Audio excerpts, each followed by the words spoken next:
அப்படிதாங்க சிறகடிக்க ஆசை சீரியல்ல அடுத்ததா வீட்டுக்கு வந்த விஜயா அக்காவுக்கு ஒரே அதிர்ச்சி. ஏன்னா அவங்க மகன் மனோஜ் ஒரு குழந்தை மாதிரி பாட்டில்ல பால் குடிச்சிட்டு இருந்தான். அத பார்த்ததும் என்னடா பண்ணிட்டு இருக்க, உனக்கு என்னாச்சுடான்னு பதறி அடிச்சு கேட்டாங்க.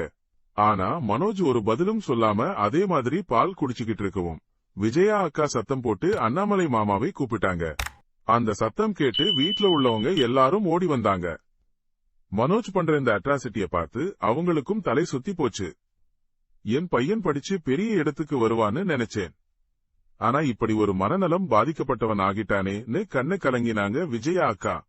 அப்படியே ரோகிணி பக்கம் திரும்பி, என் பையனுக்கு என்னடி வசியம் வச்ச, அவனுக்கு என்னாச்சுன்னு விஜயா அக்கா கேட்க, ரோகிணி உடனே நான் ஒன்னும் பண்ணல ஆண்டி, இவன்தான் டாக்டர் சொன்னாங்கன்னு இதெல்லாம் பண்ணிட்டு இருக்கான்னு அப்பாவியா சொன்னான்.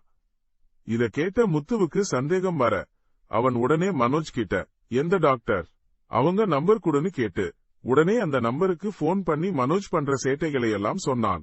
டாக்டர் உடனே ஓஹோ, உங்க அண்ணன் என் அப்பாவை பார்த்திருப்பாருன்னு நினைக்கிறேன், அவர் கொஞ்சம் மனநலம் பாதிக்கப்பட்டவர், நான் இல்லாத நேரம் பார்த்து உங்க அண்ணன் அவரை சந்திச்சிருக்காருன்னு உண்மையை போட்டு உடைச்சார்.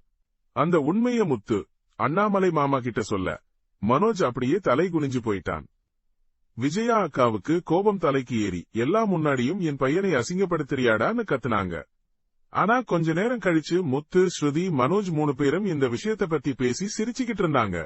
அப்போ மறுபடியும் வந்த விஜயா அக்கா, அவன் அறிவாளி, தேவையில்லாம அவனை கிண்டல் பண்ணாதீங்கன்னு சொன்னாங்க. ஆனா முத்து விடல, எவ்வளவு படிச்சிருந்தாலும் இவனுக்கு அறிவே இல்லன்னு மறுபடியும் கிண்டல் பண்ணான்.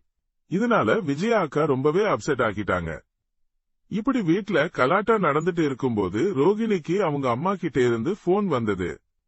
வித்யா கல்யாணத்துக்கு என்னையும் கிருஷியும் கூப்பிட்டு இருக்காங்கன்னு அவங்க அம்மா சொன்னதும் ரோகிணிக்கு அப்படியே ஷாக்.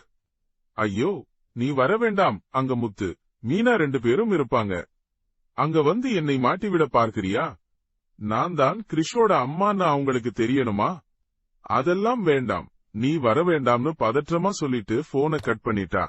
போனை வச்சுட்டு திரும்பி பார்த்தா ஸ்ருதி நேரா நிக்கிறா. ஐயோ, ஏதாவது கேட்டுட்டாளோன்னு ரோகிணிக்கு மரண பயம். ஆனா ஸ்ருதி எதுவும் கேட்காத மாதிரி சாதாரணமாக நடந்துக்க அப்பதான் ரோகிணிக்கு உயிரே வந்தது. இனி வித்யா கல்யாணத்துல என்னென்ன கலாட்டா நடக்க போகுதுன்னு அடுத்த சிறகடிக்க ஆசை எபிசோட்ல காத்திருந்து பார்க்கலாம். ட்ரெண்டிங் நண்பன் சேனலை சப்ஸ்கிரைப் பண்ணுங்க. இந்த வீடியோ பிடிச்சிருந்தா லைக் பண்ணுங்க, ஷேர் பண்ணுங்க. அடுத்த வீடியோல பார்ப்போம்.